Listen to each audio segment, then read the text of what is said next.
Look at modern Australia.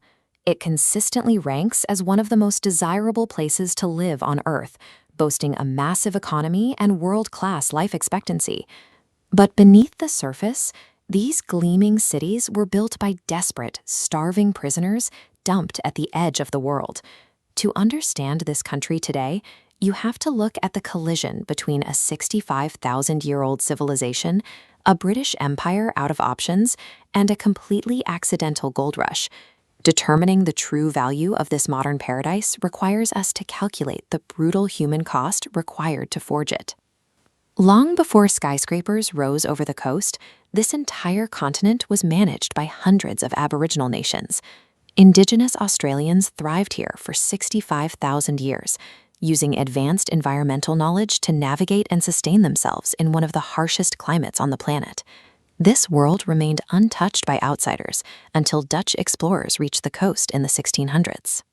They evaluated the land through a European economic lens, deemed it barren, and left. The continent was never empty.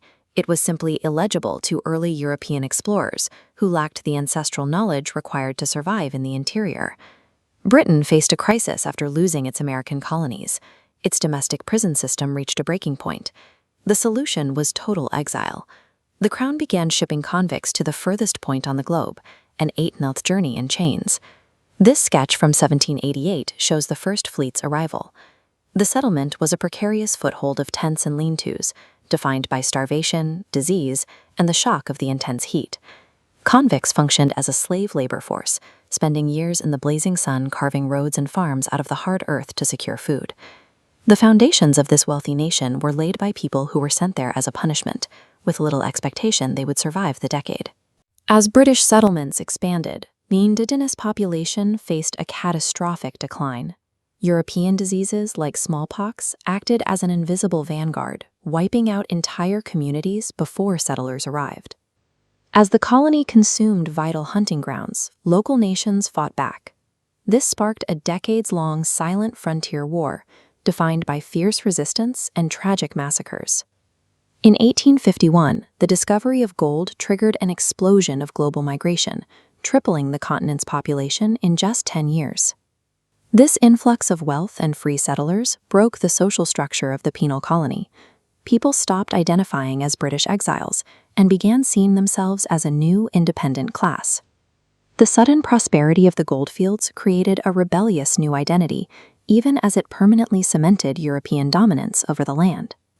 By the early 1900s, the wealth from the gold era unified the disparate colonies into a single political nation with its own federal government.